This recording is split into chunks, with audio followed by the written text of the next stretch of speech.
in the upper left. In the blue in this team kill, YoungYakov.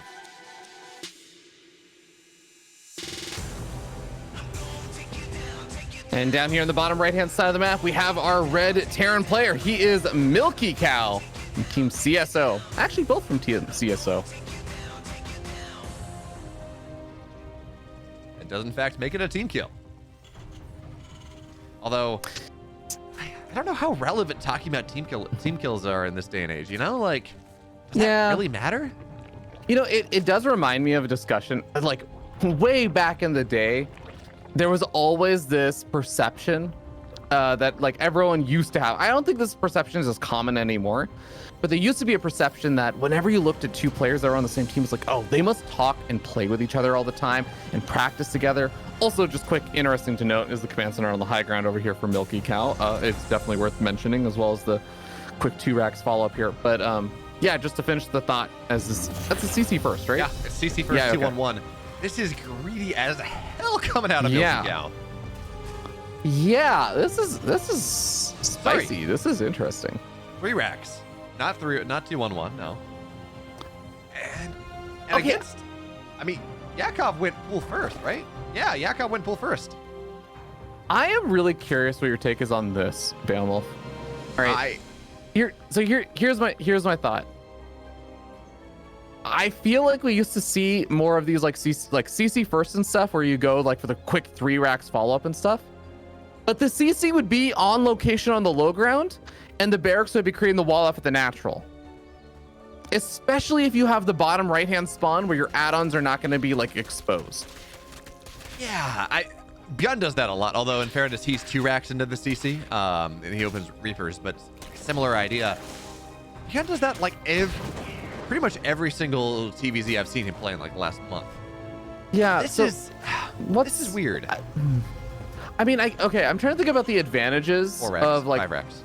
Yeah, five racks. Okay, all right. Okay, the only thing I can think of now is that like as soon as YoungYakov sees like the timing of that command center and everything, like this all becomes very obvious. The Overlord's also going to sack in and see not every single barracks, but it's going to see like quite a few of them, which I think should already be enough information for him to infer what's going on. So I don't know that this hid information very well. I don't know that this was safer. Like I'd be very curious to hear MilkiCow's thoughts on why he goes for it this way. So YoungYakov, he hasn't seen the natural. He just saw the second barracks. Did he cancel his depot earlier and supply block himself? Yeah, he canceled it and had to remake it because it wasn't properly placed. That sucks. Yeah, so Yakov, until right now, I mean, he gets links in the natural, but he's not going to see the state of command center. That's a lot of Marines, but he saw that what he thinks, at least from what he's seen, is a second barracks, and this very easily could be, you know, a kind of a TY-esque 2-1-1, although no Hellions are being seen on the map, so maybe less so. Yeah, he's got the Marines. So Bailey Nest is now just about done. Bailey Speed is done. And MilkiCow is going to have, I mean, this is greedy as hell, right? He's going to have so many Marines, and he's going to pull the SCVs as well, but Banelings, Ravi. Beowulf, I have so many thoughts that I'm probably going to be giving after this game, because I feel like it's not going to last very much longer, most likely, but I'll talk more about this build order and my thoughts on that. We do need to talk about, yes, there are a lot of Banelings coming on up, but also there's a lot of creep spread, so the Banelings don't have seed, but yet, he's retreating home with the SCVs and building a command center. What? I was confused last game. I was confused in the last series. What is happening here? My only rational guess here is that somehow MilkiCow didn't notice the Overlord saw the barracks, or he thought that the Overlord didn't see all the barracks and didn't think MilkiCow would have been as prepared, so he didn't expect the Banelings to already be done. Well, on the flip side, I mean, if YoungYakov wants to try to bust this, I don't know that he does. You know, the wall is not great, sure, but there are a bunch of Marines on the high ground, low ground. A bunch of Lings went down. So is the play here, is this a really weird mind game where I'm going for the 5 racks? He's building a 4th command center. I don't know anymore. I need someone smarter than I am to explain this. Like, some of it might be mind games. We need a North American player to explain this. All right, so there's the bust through of the supply depot, Wallen. But I think you're right. Like, there aren't actually enough lings to support this. If the SCVs get, actually, even if the SCVs don't get pulled, the Marines still win that fight. So MilkiCow he literally used his like big bullet to blow up the wall, and then can't do anything with it. YoungYakov is only 3 hatch. He's got his 4th, only just now getting started. Does he have a he does have a lair, at least there's that, but no Bailey speed, not just yet. And MilkiCow has won the build order carousel for the time being. I think. I mean, his stim's gonna be done soon. He's getting eBays, Star Fort. He's gonna take his 3rd and 4th at the same time if that's what he wants to do. I'm just very confused. I think at this point we can say that MilkiCow is in a pretty solid spot. I mean, he's just gonna have so much economy in production. Yeah, he's gonna have an absurd number of mules, and the really weird part is he is only just now hitting his big power stride with stim finishing up and combat shields will be finished up. And then all of his Marines are actually gonna be good at fighting, as opposed to before where they were like okay at fighting. I feel so bad for Zergs on ladder for like the next week or so. Like, what is this? This is one of those, yeah, like you scout this and it still doesn't make sense. Like we had full vision and it still was hard to make out what was going on. And on top of it, like if YoungYakov hadn't scouted, 20 Marines run across the map with SCVs and kill you. So like he had to respond to this. And I think the one mistake he made was trying to bust in and do something when it's just like, okay, you have an army enough to be defensive, right? Go massively greedy behind that because you know the push failed.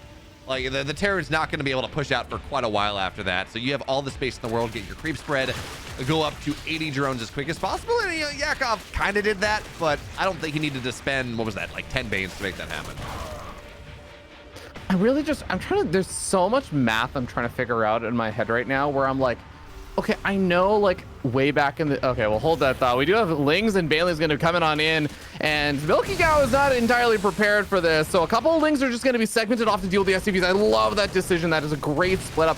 Identifies how many Marines there are inside the natural, and then also says, all right, there's Marines on my side of the map. I need to deal with those. But he's actually just going to go ahead and bust into the natural. He still has some Banelings left over, but only enough to buy time. He just has to try and get damage done as fast as possible. All right, so Bailey tries to find this last set of SCVs in the natural, but it's actually not getting close enough. Target it down, MilkiCow. He gets it. So 37 SCVs for the cost of a base. And I don't know how many Marines died on the other side. And MilkiCow, his economy, not doing nearly as great as it once was, but he does have, he doesn't just have 4 command centers, Fear Dragon. He's got 4 orbitals. So he's got quad mules. He can build 4 SCVs at a time. But certainly this puts YoungYakov in a great spot. I mean, killing 40 SCVs or whatever it was, the grand total, yeah, it was like 36 SCVs. That's going to put you in a pretty solid spot, even if you do lose the 4th base. This game went from weird to weird. Like, we're just continuing on the weird trend. And you know what, Bale? I'm all for it. I'm all on board with it. I love it. I love it here. We are going to end up having YoungYakov now sitting on those 4 bases, but getting up that 5th base. And he's actually getting up like the later game stage tech now. Infestation Pit on the way, 2-2 on the way and everything. And YoungYakov is going to be up against a Terran player that is finally adding on things besides Marines. Like we have a couple of siege tanks and stuff out. So this, in a weird way, almost is starting to look like a more normal game, despite everything that's happened before. Yeah, and man, MilkiCow is so lucky. You see this eBay right now that's getting +2 halfway done? That would have been a very easy target of the Banelings running into the natural. That then would, of course, MilkiCow would have no upgrades. He would have been down staring down the barrel of a 4 upgrade deficit in this game. Yeah. Instead, he's got his 1-1 now. He's going to have his +2 roughly on time with the Zerg. You know, his armor upgrades, of course, going to be a little slower, but I would much rather be down 1 upgrade than like 4. So it's not the end of the world for him. His worker count's somewhat decent once again. He can kind of try to turtle up here.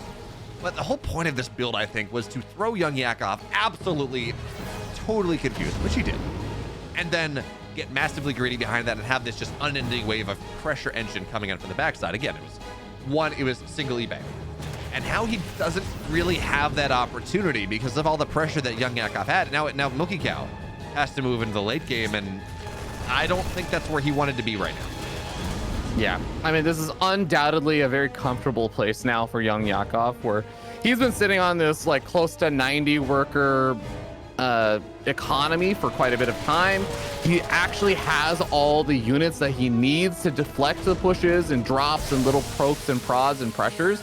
He has really great creep spread that, as far as I remember, has not been messed with at all. And he's just going to be able to try and go for a big attack over here. And here's the thing, he doesn't have to do devastating damage here. He just needs to trade out because his hive tech is done. He's getting up more reinforcing things, and he's just going to be able to make better units now. Now, Lings are going to try to get on top of these things. It's going to be somewhat successful. Oh, Bane's almost made contact. And the problem here as well is, yeah, four orbitals are great if you're the one that's able to be aggressive. As we have another, yeah, MilkiCow just needs a bit of an F2 thickness right now. His army is all together, and he's not quite defending the way he would like, so 10 more workers go down. But quad orbital is something that Byun does a lot. He loves to do it, but he does it because he's the one that's always on the other side of the map. He's got multi-drops and multi-prongs, and he's aggressive everywhere, and that keeps him safe because the Zerg really can't find much room to run into multiple mineral lines at the same time because they're just so on the back foot. MilkiCow can't do that. He has very little pressure on the map. Actually, he's forgotten +2 armor in its entirety instead of just getting +3. And where I could have sworn he had 2. Okay, he does have the second EB. I guess it's just not hotkeyed or something. But MilkiCow, I mean, I can't get over how greedy this man is. 2 more command centers on the way. He's building a planetary. Meanwhile, his back's against the wall, and he can barely defend the 4 bases that he has. Yeah, I'd almost get the 2 additional CCs play a bit more if he actually had like ghosts and stuff on the way, that he could do that sort of turtle style. But I think it's going to be very tough to pull that off when your opponent keeps doing things like this and just absolutely ravaging your bases.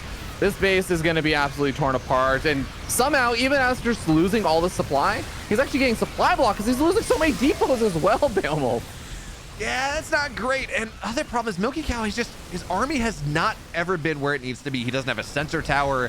He doesn't have scouting marines forward. These Lings will eventually get, well, sorry, the marines on the right side will get knocked down. The Lings, as heavily upgraded as they are friendly fires killing a lot of these marines. But his army is just never where it needs to be. These marines were on the right side that time when they needed to be on the left. Previously, it was the other way around. MilkiCow is just not responding to he's not positioning as well as he should. I really wouldn't hate a sensor tower, actually. Yeah. That's a fair point, and like I think that could be helpful, even if it was like a safe one, because I know that base on the low ground keeps getting taken out. So like maybe in the corner of your main base or something could help him reposition around a little bit. Just I know that it's tough. He's already in a down and out kind of situation at this point, so it's tough to scrounge up the resources to be like, oh, well, you should just invest in that, when he's still just trying to deal with random things like these big attacks and burrowed Lings inside of his natural, and Lurker's now making his way to the front. So it's a lot to ask for. I think this is already a tough spot, and he knows it. YoungYakov is going to take the first game, though. Yeah, that was a fun one, though. It was. It was a confusing one. And I can't help but think that if this was a game of positioning, right? That push that broke that kill, I think about 36, 40 SCVs, that broke MilkiCow. That happened because his Marines were like postured towards the middle of the map. They weren't there. And then there was nothing. It was like 2 tanks that were trying to defend that. It was MilkiCow desperately running back home to make sure that he could defend. But by that point, it was too late. He lost 40 workers. He lost all that tempo. Whereas if instead, I mean, the drop was fine. He got a base. Absolutely worth it. But if his Marines had been where they needed to be, I don't think he takes 40 workers. I think he holds on just fine. And then we're talking about a game where, MilkiCow is getting away with his extreme greed, and he got a base, and wow, he's in a good spot. But I do believe that is a build that we will not see again. There is no way we see that 2 times in a row. One of the things that I've just been trying to math out in my head and trying to figure out is like, I can't tell if this is like outdated knowledge, but I don't know if you remember way back in the day, way back when TLO used to play random and Terran. Like I remember he had his 6 racks build. So like I've always been under the assumption when you have like numbers in your head, how much production can you support off of one base? And in my mind, it was always 6 barracks for one, like a 1-base Terran player of just like pure Marine production with no add-ons or anything like that, which is like he had 5 barracks. So I'm like thinking in my head, I'm like mathing it out. I'm like, but he goes on 2 bases and he had 5 barracks, but he pulls the SCVs to the natural. Did he have the intention of transitioning out all along? Like, I mean, I think he did, right? Because as he's pushing, he drops the 3rd. But we're gonna have to talk about that a little bit more because again, I'm still really confused. Let's piece it out as we get into game 2. And the one man who may have been confused but got it figured out just enough to go up 1 at the very least, it's YoungYakov.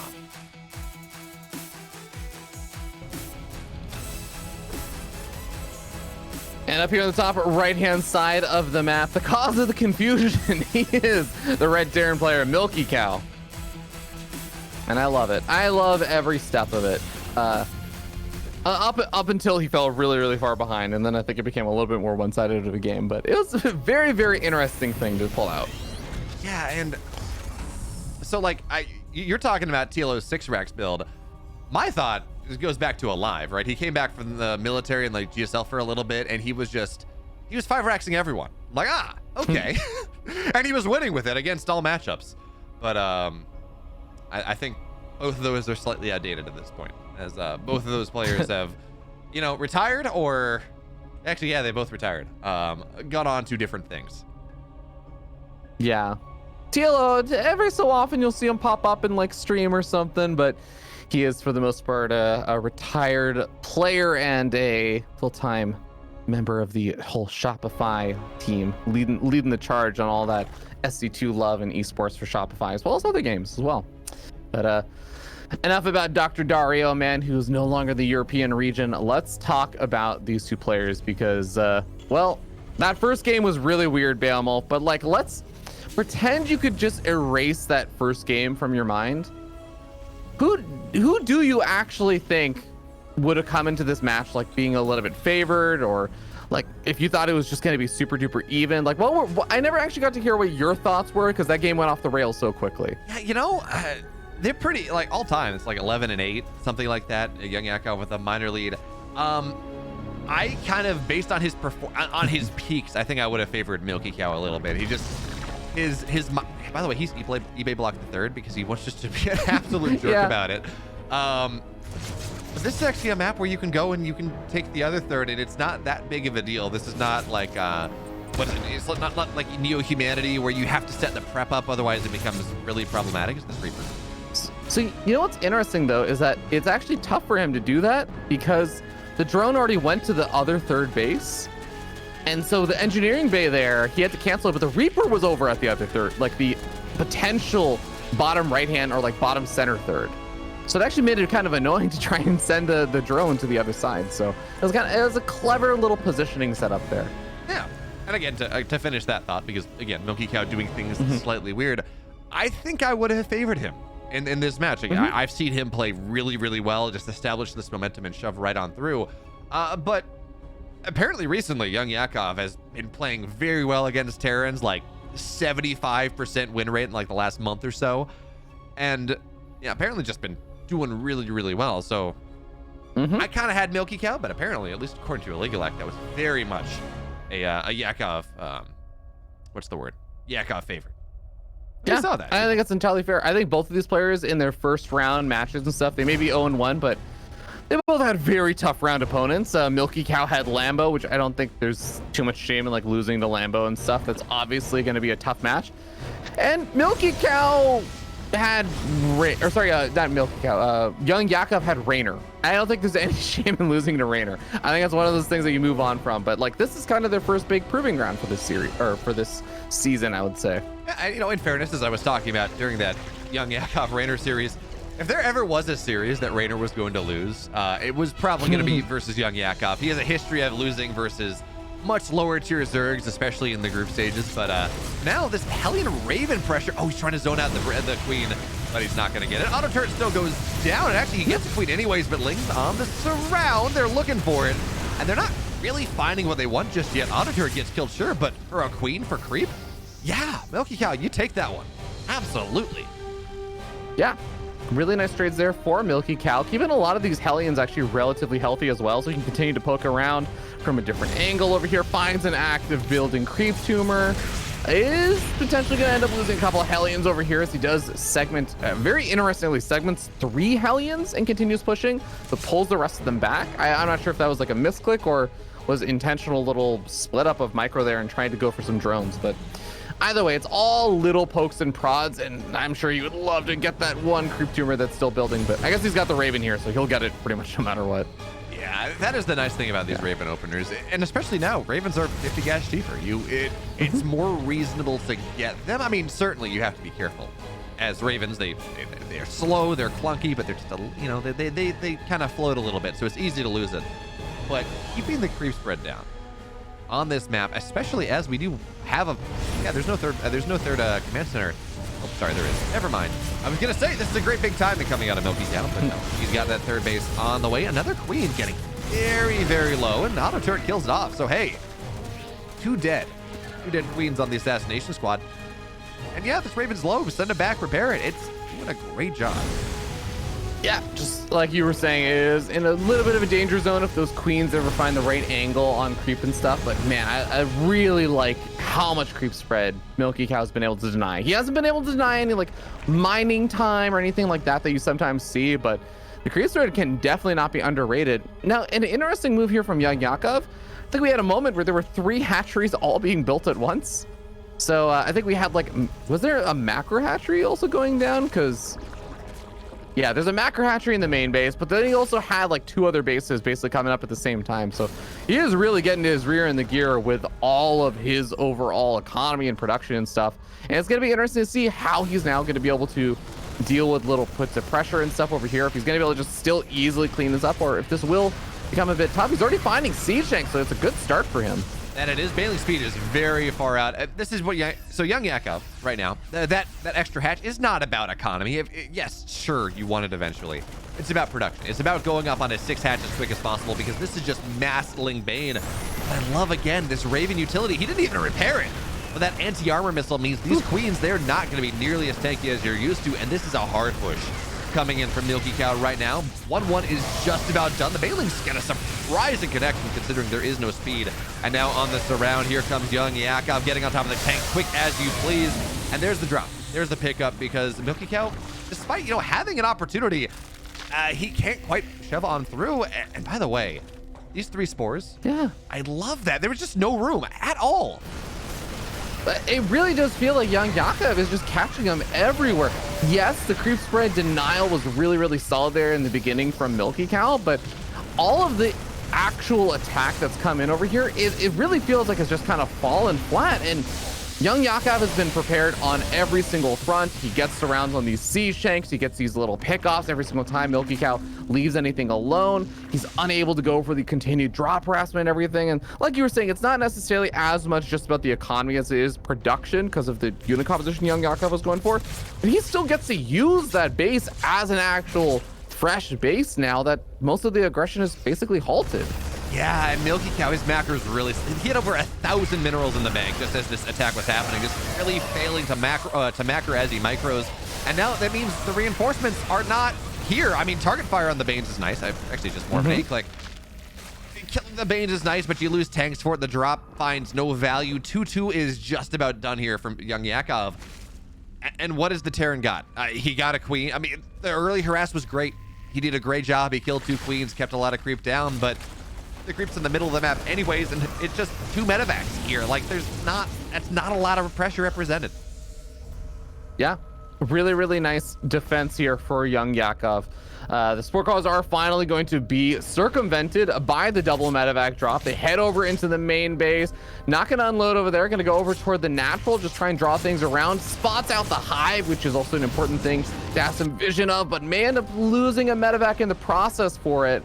And yeah, this has not been going the best for MilkiCow. He has not been finding the trades he would really like, and I don't actually know that he's going to be super prepared to deal with the hive transition just yet. I mean, look at the supply here. When you look at Lingbane is an incredibly supply efficient army, especially on creep.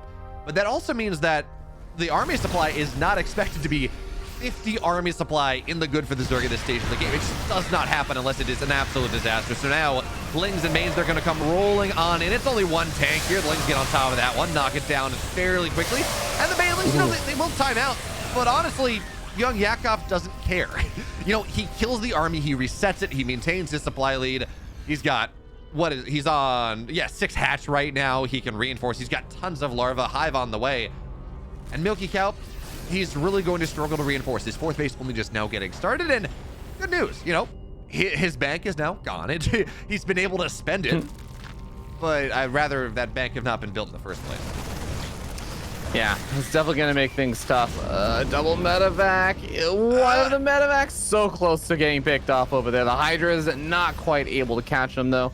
Do escape out alive, but I mean, to what end? Still has to also defend this base. Actually, a couple of siege tanks going to be able to secure the defense there. Lurker Den is not quite finished up, but I think after that Lurker Den finishes, we're going to start seeing the Lurker Den upgrades and stuff to pair up with the Hive and even just these little run-bys and stuff. It just feels like YoungYakov has full control of this game right now. Yeah, and YoungYakov, I gotta say, is impressed me quite a bit. Game 1, that was the hard, like, what in the world is your opponent doing, right? Hard read to figure out. And he was able to, you know, A, hold off against the 5 racks, and B, expand enough, get the pressure going where he needed to. And game 2, this is just a straight-up tour de force macro game. It did not feel like at any point in this game MilkiCow had much of an opportunity to do anything outside the Raven pressure, maybe. And now he's dead, and YoungYakov, he he dominated. He tremendously dominated.